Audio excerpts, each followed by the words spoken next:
Pinarayi കമ്പനിമെട്ടയിലെ ഒമാസ് restaurant Vengad panchayat അധികൃതർ അടപ്പിച്ചു. റെസ്റ്റോറന്റിലെ മലിനജലം ഡ്രൈനേജിലൂടെ തോട്ടിലേക്ക് ഒഴുക്കിവിടുന്നതായി പരിശോധനയിൽ കണ്ടെത്തിയതിനെ തുടർന്നാണ് നടപടി. നാട്ടുകാർ പ്രതിഷേധവുമായി രംഗത്തെത്തിയതിന്റെ അടിസ്ഥാനത്തിലായിരുന്നു പരിശോധന.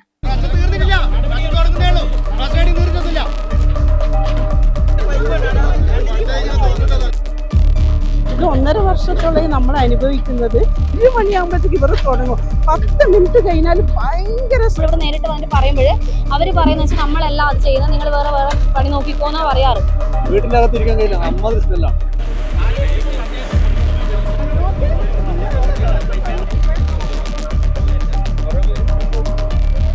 ചൊവ്വാഴ്ച രാവിലെയാണ് നാട്ടുകാർ പ്രതിഷേധവുമായി രംഗത്തെത്തിയത്. വിവരമറിഞ്ഞ് വേങ്ങാട് പഞ്ചായത്ത് പ്രസിഡന്റ് സി ചന്ദ്രൻ, സെക്രട്ടറി പ്രകാശൻ പെരുമ്പുനത്തിൽ എന്നിവരുടെ നേതൃത്വത്തിൽ പഞ്ചായത്ത് അധികൃതരും പിണറായി പോലീസും സ്ഥലത്തെത്തി. റെസ്റ്റോറന്റിൽ നിന്നുള്ള മലിനജലം പൈപ്പ് വഴി ഡ്രൈനേജിലേക്ക് ഒഴുക്കിവിടുന്നതായും ഡ്രൈനേജിൽ നിന്നും മലിനജലം ജനവാസ മേഖലയിലൂടെ കടന്നുപോകുന്ന തോട്ടിലേക്കും ഒഴുകിപ്പോകുന്നതായി നാട്ടുകാർ പറഞ്ഞു. ഈ ഭാഗത്ത് ഒരുപാട് വീടുകളുണ്ട്. ഈ വെള്ളം പോകുന്നത് മമ്പറം പുഴയിലേക്കാ. അപ്പൊ ആടം വരെയുള്ള ഈ കനാലിന് അപ്പുറത്തും ഇപ്പുറത്തും ഒരുപാട് വീടുകൾ തിങ്ങിപ്പാർക്കുന്ന ഏരിയ ഇത്. വളരെ ഡെൻസിറ്റി ഉള്ള ഒരു ഏരിയ ഇത്. എത്രയോ പ്രാവശ്യം പരാതി പറഞ്ഞിട്ടുണ്ട്. പക്ഷെ വാർഡ് മെമ്പറിലും പറഞ്ഞിട്ടുണ്ട് ഇനി വിടില്ല. പക്ഷെ ആർക്കും ഈ രഹസ്യം മനസ്സിലായിട്ടില്ല. അവരെ ബോധിപ്പിക്കാനും നമുക്കറിയില്ല. നമുക്ക് സഹിക്കാൻ പറ്റും. അതായത് ഒരു പ്രസ്ഥാനം കൂട്ടണ്ട, നമ്മൾ അങ്ങേയറ്റൊക്കെ ക്ഷമിച്ച് പിന്നെ അതെ സംവിധാനം ഒരുക്കിയിട്ട് ഇവർ മുന്നോട്ട് പോയിക്കോട്ടെ. നമുക്ക് ഇവരുടെ ഹോട്ടലിനോടോ ഈ വ്യക്തികളോടോ ഒന്നും നമുക്ക് ഒരു ഇതില്ല. നമുക്ക് വളരെ സന്തോഷമാണ്. ഇവര് പറയുന്നത് വെച്ചാല് ഇവിടെ ആ ടാങ്ക് ഉണ്ട്, ടാങ്കിലാണ് ഇത്, ഇവരുടെ ഡ്രെയിനേജിലൂടെയാണ് ഇത് പോകുന്നതെന്ന് പറയുന്നത്. പക്ഷെ ഇപ്പൊ കുറച്ച് കാലമായിട്ട് ഇവര് പുറത്തേക്ക് ഈ തോട്ടിലൂടെ പിന്നെയും വിടാൻ തുടങ്ങി. ലോറി വരുന്നില്ല. അപ്പൊ നമ്മൾ ഇന്നലെ പകല് സാധാരണ ഇവര് 2-3 മണിക്കല്ലാണ് പുലർച്ചെയാണ് ഇത് തുറന്നു വിടാറ്. അപ്പൊ നല്ലതുകൊണ്ട് നമുക്ക് ഉറങ്ങാൻ പോലും പറ്റാറില്ല, ഭക്ഷണം കഴിക്കാൻ പറ്റാറില്ല. അങ്ങനെയെല്ലാം വലിയ പ്രശ്നങ്ങളുണ്ടെങ്കിൽ നമ്മളിവിടെ നേരിട്ട് വന്നിട്ട് പറയുമ്പോൾ അവര് പറയുന്ന വെച്ചാൽ നമ്മളെല്ലാം അത് ചെയ്യുന്നത്, നിങ്ങൾ വേറെ വേറെ പണി നോക്കിക്കോന്നാ പറയാറ്. അപ്പൊ ഇന്നലെ പകല് 3 മണിക്ക് ഇത് തുറന്നു വിട്ടപ്പോൾ നാട്ടുകാരും എല്ലാവരും ഈ വഴി പോകുന്നത്, ഇത് മെയിൻ റോഡാണ്. അപ്പൊ അതിലൂടെ പോകുന്ന ആൾക്കാരെല്ലാം ഇത് കാണാനിടയെ അവര് വന്ന് പ്രതികരിച്ചപ്പോ ഇവര് പറയുന്നത് എന്ന് വെച്ചാല് നമ്മൾ ചെയ്യുന്നില്ല, അങ്ങനെ ഉണ്ടെങ്കിൽ നമ്മൾ എന്തെങ്കിലും ഉണ്ടെങ്കിൽ നമ്മൾ മാറ്റിക്കോളാന്നാ പറഞ്ഞത്. പഞ്ചായത്ത് അധികൃതരുടെ നിർദ്ദേശപ്രകാരം ഹിറ്റാച്ചി ഉപയോഗിച്ച് ഡ്രൈനേജിന്റെ സ്ലാബ് നീക്കി നടത്തിയ പരിശോധനയിൽ നാട്ടുകാർ ഉന്നയിച്ച പരാതി ശരിയാണെന്ന് വ്യക്തമായി. ഇതേക്കുറിച്ച് പഞ്ചായത്ത് പ്രസിഡന്റ് സി ചന്ദ്രൻ, ഈ ഹോട്ടലോട് ആദ്യം അങ്ങനെ ഇതൊന്നും അതിലേക്ക് ഒഴുക്കി വിടുന്നില്ല എന്നുള്ളതാണ് പറഞ്ഞത്. ഇപ്പോൾ സ്ലാബൊക്കെ തുറന്നപ്പോൾ ഈ വേസ്റ്റ് വെള്ളം കംപ്ലീറ്റ് ഈ ഓവുചാലിലേക്ക് വിടുകയും അത് തോട്ടിലേക്ക് പോവുകയും ചെയ്യാണ്.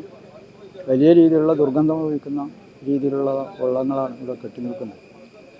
ഒരു വിധത്തിലും അംഗീകരിക്കാൻ വേണ്ടി പറ്റാത്ത നടപടിയാണ് ഹോട്ടൽ ഉടമ സ്വീകരിച്ചിട്ടുള്ളത്. അതുകൊണ്ട് തന്നെ പഞ്ചായത്ത് കർശനമായ നടപടികൾ കൈക്കൊള്ളുന്നതിന് വേണ്ടിയാണ് ആലോചിച്ചിട്ടുള്ളത്. അതുപോലെ തന്നെ ഇനി ഹോട്ടൽ തുറക്കണമെങ്കിൽ എല്ലാ ആധുനിക സൗകര്യത്തോടു കൂടിയിട്ടുള്ള സംവിധാനം ഒരുക്കി ബോധ്യപ്പെട്ടതിന് ശേഷം മാത്രമേ ഇത് തുറന്നു പ്രവർത്തിക്കാൻ അനുവദിക്കൂ. റെസ്റ്റോറന്റ് അടപ്പിച്ചതായും പരമാവധി പിഴ ചുമത്തുന്നതുൾപ്പെടെയുള്ള നടപടികൾ സ്വീകരിക്കുമെന്നും പഞ്ചായത്ത് സെക്രട്ടറി പറഞ്ഞു. ഇവരുടെ ഗ്രേ വാട്ടർ പരിപാലനത്തിലാണ് ഇവർ അശ്രദ്ധമായിട്ട് കൈകാര്യം ചെയ്തത്. കൈ കഴുകുന്ന വെള്ളം, അതുപോലെ വാഷ് ബേസിലെ വെള്ളമൊക്കെ ടാങ്ക് നിറയുന്ന സമയത്ത് ഇവർ വാട്ടർ അതോറിറ്റിയുടെ ഡ്രൈനേജിലേക്ക് വിട്ട് അതുവഴി തോടിലേക്ക്, കുടിവെള്ളം ഒഴുകുന്ന തോടിലേക്ക് ഒഴുക്കുകയാണ് ചെയ്യുന്നതെന്ന് നേരിട്ട് ബോധ്യപ്പെട്ട് കഴിഞ്ഞു. ഇനി ആ സോഴ്സ് അതിനുപയോഗിച്ച പ്ലംബിംഗ് വർക്ക് മുകളിൽ റിമൂവ് ചെയ്യണം.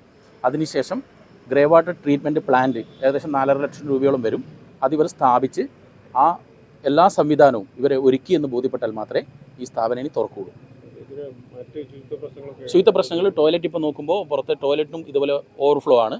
അതിനും കൃത്യമായ സംവിധാനം, ടോയ്ലറ്റ് സംവിധാനമാക്കി എല്ലാ കാര്യവും ഇനി നീറ്റ്നെസ്സിൻ്റെ കാര്യത്തിൽ A to Z കാര്യങ്ങൾ ബോധ്യപ്പെട്ടിട്ട് മാത്രമേ ഈ സ്ഥാപനം തുറക്കാൻ അനുവദിക്കുള്ളൂ. തീർച്ചയായിട്ടും നാട്ടുകാർ പറഞ്ഞത് 100% ശരിയാണ്. അവർ തികച്ചും കള്ളത്തരത്തിലൂടെയാണ് അവർ ഗ്രേ വാട്ടർ തോട്ടിലേക്ക് ഒഴുക്കി വിട്ടത്. അത് നമ്മൾ നേരിട്ട് ബോധ്യപ്പെട്ട് കഴിഞ്ഞു. ഹിറ്റാച്ച് വെച്ച് സ്ലാബ് മാറ്റി കഴിഞ്ഞു.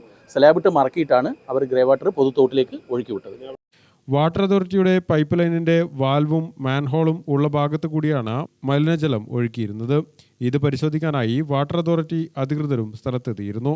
പ്രദേശത്തെ വീട്ടുകിണറുകളിലെ വെള്ളത്തിന്റെ സാമ്പിൾ ശേഖരിച്ച് പരിശോധന നടത്തുന്നതിനൊപ്പം ശുദ്ധീകരിക്കുന്നതുൾപ്പെടെയുള്ള നടപടികൾ പഞ്ചായത്ത് ആരോഗ്യ വിഭാഗം അധികൃതർ സ്വീകരിക്കും. ഗ്രാമിക ന്യൂസ്, കൂത്തുപറമ്പ്.